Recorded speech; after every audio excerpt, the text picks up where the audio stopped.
The year is 1577. In a walled town of Castile, a bell rings the matins hour across a courtyard lined with bitter orange trees. Inside the convent of Santa Inés, 21 women kneel on the stone choir. Lips move in unison, hands fold, eyes close. They have prayed this office 1,000 times. But tonight, the words taste different, like ash, like warning. Beyond the grate, footsteps echo in the outer cloister, not the soft tread of a porter, not the creak of the turnstile. Men's boots, purposeful, and the dry whisper of paper. A lantern flares, wax seals pressed against wood, and a name, dreaded in every parish from Seville to Valladolid, passes from mouth to mouth like a fever. La Inquisition. They do not come with swords. They come with lists. A notary unfolds parchment. A commissary of the Holy Office, black robe, white collar, recites the warrant. He speaks of visitations, doctrinal soundness, observance, and purity of blood. He praises enclosure, humility, silence. And then, calm as a clerk, he orders a thorough accounting of souls, dowries, books, linens, and thoughts. Because what the Inquisition did to convent women was not simply to punish. It was to administer, to turn a life of prayer into a ledger, a conscience into an interrogation, a community into evidence. Welcome to Wacky History, where we open the archives the world forgot and read the notes no one was meant to read again. We've handled visitation records, convent constitutions, and testimonies preserved in dusty bundles, names scraped by censors, lines crossed in red ink, margins full of pleading hands. Point. Tonight, we return to Santa Inés, a house that never made a map, but exists in the pattern of 1,000 convents just like it. The bell has stopped ringing. The door is about to open. 1. The knock.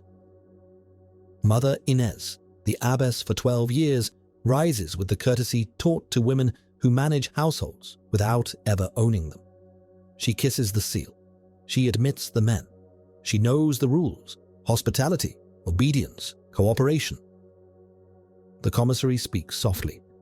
He asks for the book of professions. He requests the list of dowries.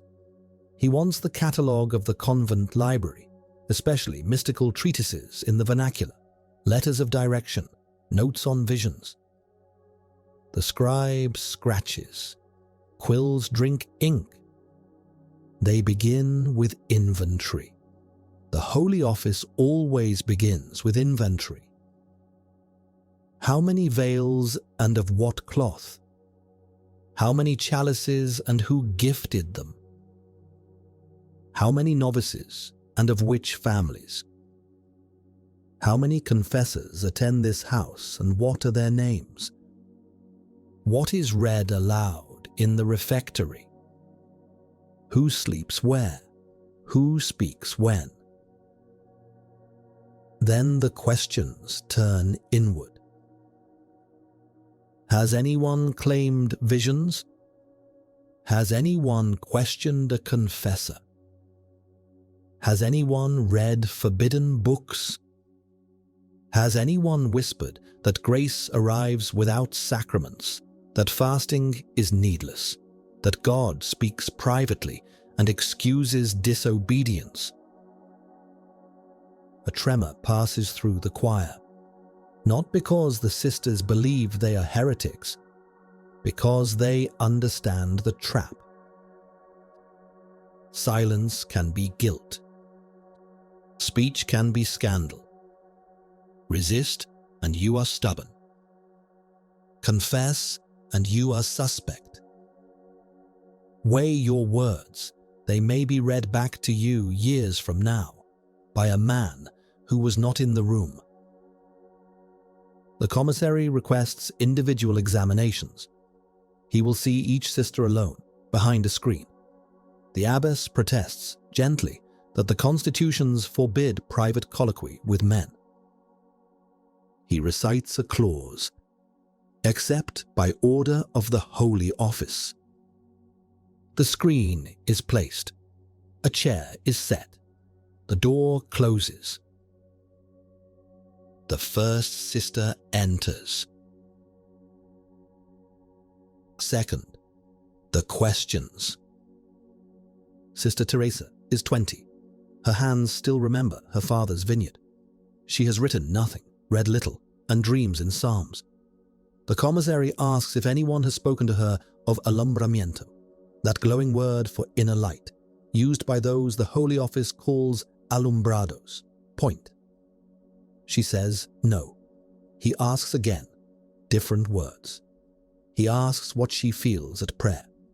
He asks whether she has ever fallen insensible, whether she has heard a voice, whether she has been touched, by grace, by doubt, by anyone. She answers simply. He notes, sencilla, obediente. Simple, obedient. Sister Magdalena is 28. She writes little verses for feast days and tucks them into the antiphonary. They are about mercy. He asks to see them. She does not keep them. The community sings and forgets. He marks, composa versos, mira si hay licencia. She composes verses, see whether there's license. He will check for permission that never existed. No one thought to ask. Mother Inés enters last.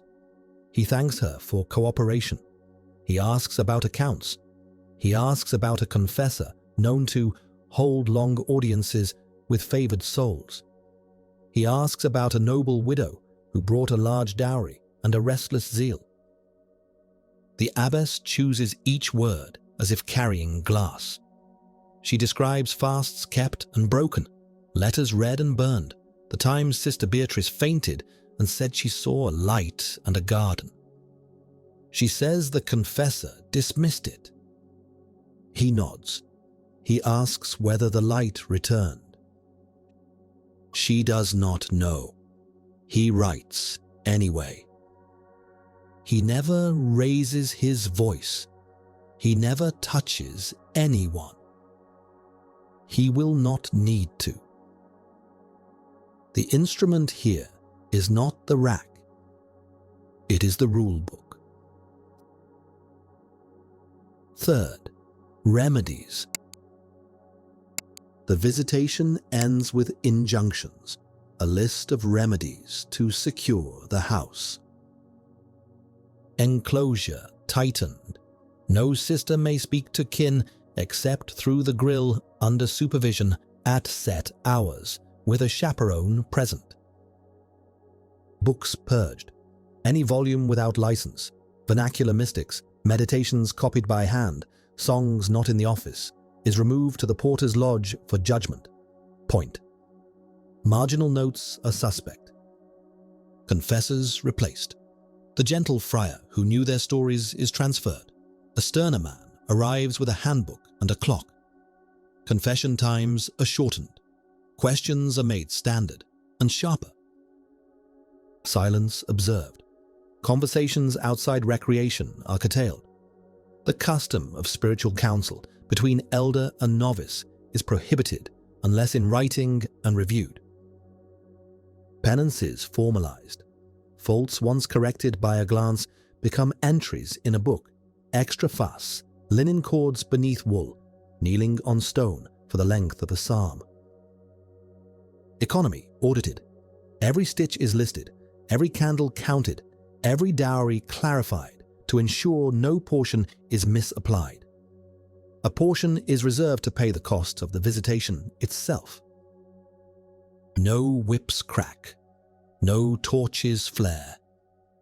Yet the air thins and lives narrow by inches. The nuns do not die. They disappear into procedure. Fourth, the whispered cases. If you search the bundles long enough, you find names with lines through them and single words in the margin. Examinanda, sospechosa, depositada, point. Each stands for a life. Beatrice, the novice who saw a garden, is assigned a trial of spirits. She must submit every movement of her heart to her confessor in writing. Her fasts are lengthened, her sleep shortened, her vigils multiplied. She learns to mistrust joy. When she stops speaking of gardens, the commissary notes quieta, quiet. Isabel, the noble widow, has opinions. She believes enclosure should be strict or honest. She calls out a lay brother for entering the outer cloister too freely and writes to a cousin about it. The letter is intercepted at the turnstile. She is charged with scandal, not for what happened, but for saying it happened. She is ordered to the privado, a small room without window, for a week of reflection. Bread, water, the book of rules. When she returns, she speaks more softly and only when asked. Maria, a lay sister, cannot read. She prays with her hands. She laughs too easily, sings while she scrubs, slips extra broth to the sick. A new visitor marks her as familiar, too familiar. Her recreation is curtailed. Her tasks are rotated to prevent attachment. She stops singing. These are not spectacular punishments. They do not make woodcuts. They do not fill plazas. But they reshape souls. Fifth, the confessional. There were scandals too. The records do not spare them. Some confessors use the screen as a stage, their counsel as a net. The Holy Office prosecuted solicitation in the confessional, men who turned sacrament into harm. Some were judged, suspended, sent away. But the remedy cut twice. To restrain the guilty priest, the rules bound the women tighter. Monitors were posted, confession shortened, choice of confessor removed. Convent women learned that even protection could become a mask for control. Name and abuse and risk charges of invention, exaggeration, or defaming a minister. Stay silent, and the silence becomes law. So they carved their truth where ink could not be seized. In the backs of choir stalls, tiny crosses, initials, a date. In a book of hours, a slanted note, Dios ve, God sees. In a linen chest, a paper folded 4 times, calla no es mentir, to be silent is not to lie.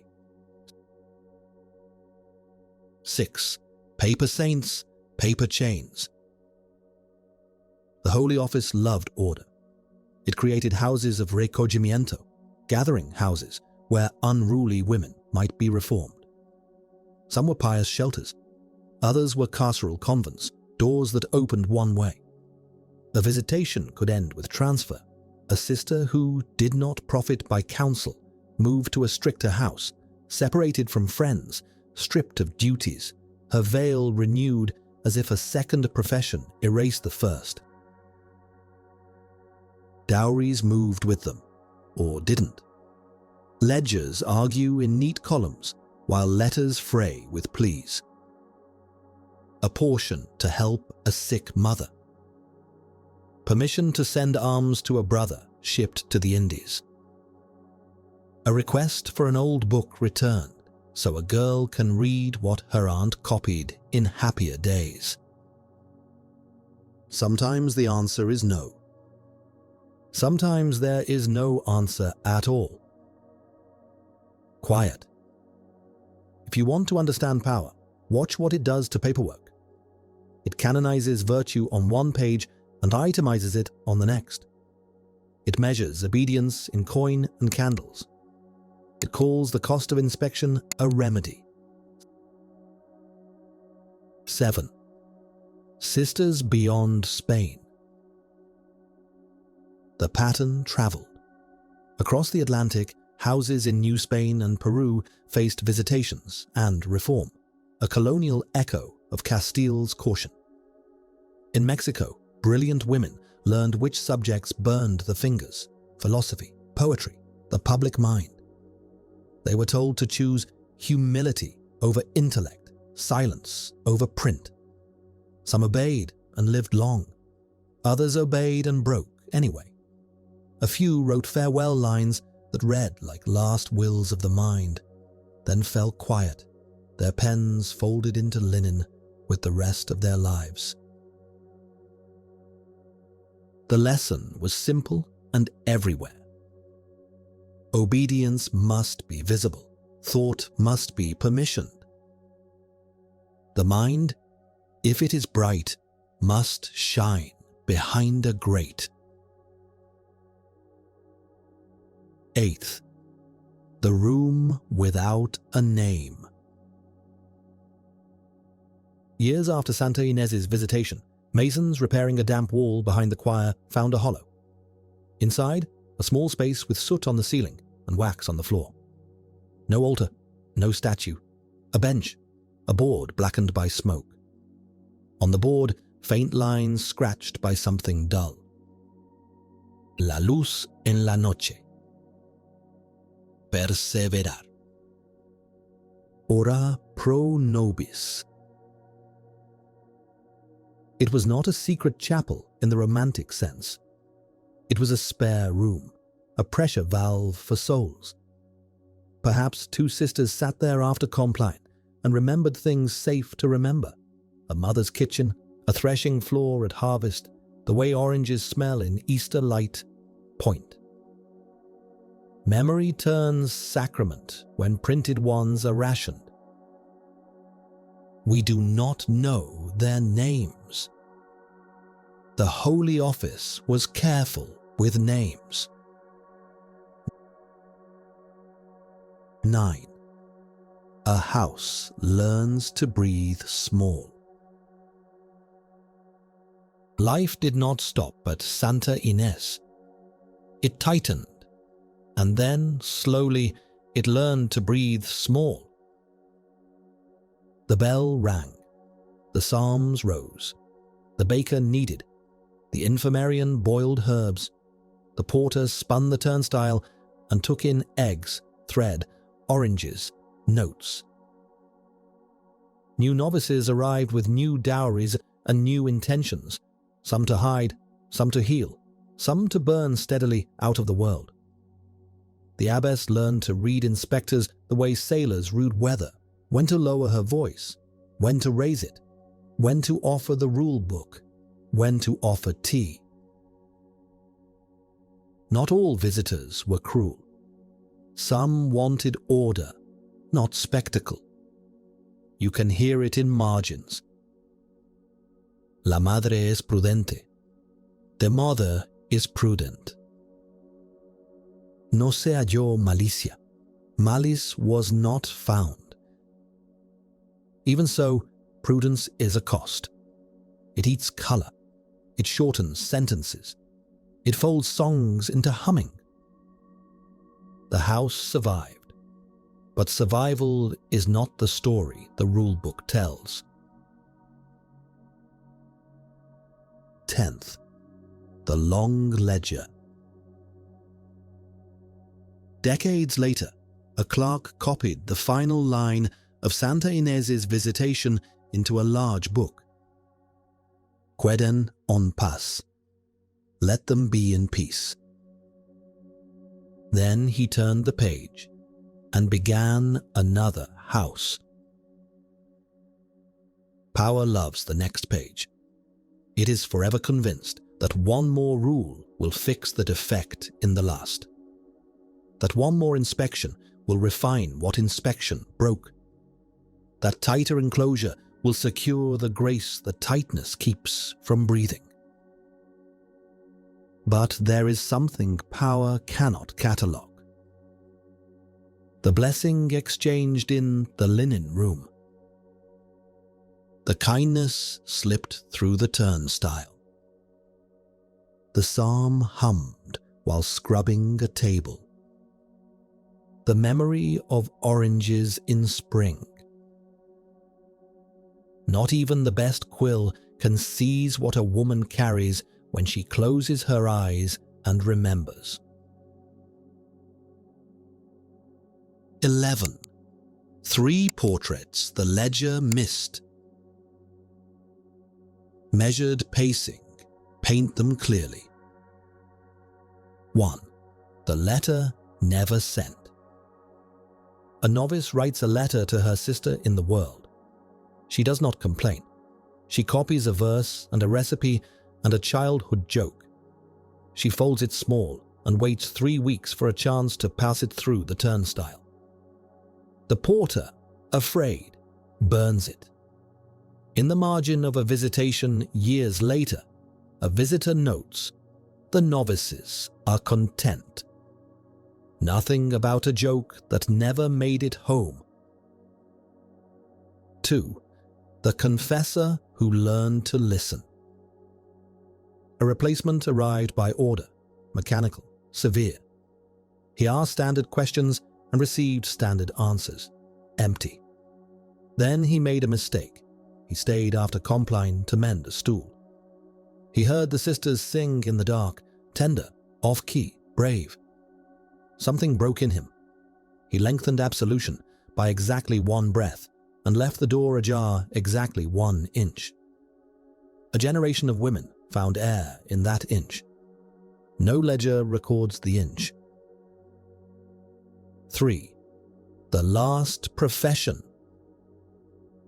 An old nun, near death, whispers her profession again, not because the rule requires it, but because she wants to give the life twice. She dies with her hands open, as if returning a book she borrowed and loved. The book is not listed. The book is her. This is what the Holy Office could never quite capture, the ordinary holiness that refuses to be standardized. The Church knew it. The women knew it most. 12th. Why it was worse than you imagine. You expect dungeons, torches, chains. Those existed in the world, and there were trials that ended loudly. But in convents, the cruelty learned manners. It turned violent in slow motion. It hid behind receipts and remedies. It made the door smaller each year and taught you to call the shrinking virtue. It left few martyrs. It made many ghosts. Women who lived, worked, prayed, and vanished into fees and footnotes. That is worse because it works. Spectacle can be condemned. Paper feels like policy. Paper is quiet. Paper is reasonable. Paper can pass for piety. But paper burns. Marks in wood do not. 13th. The last bell, return. Back in Santa Inés, the visitation has ended. The seal is lifted. The men depart. The door shuts. The sisters return to choir.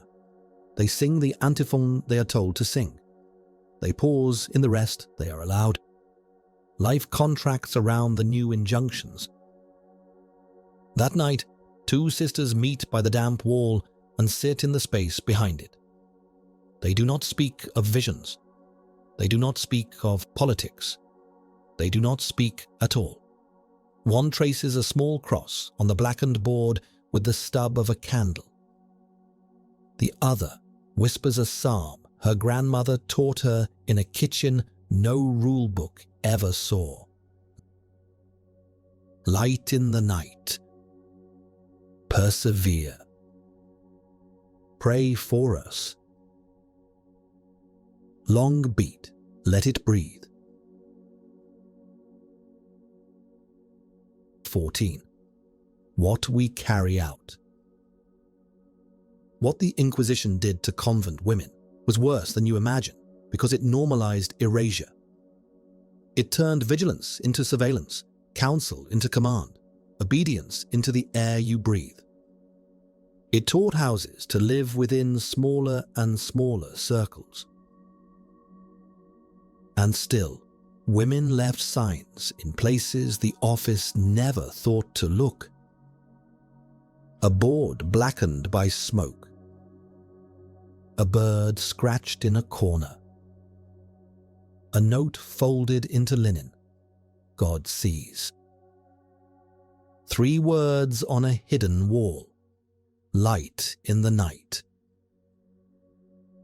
Empires and offices dissolve. Seals crack. Paper browns. The claustral bell is long silent. But the marks remain, stubborn as prayer. Rising, inviting.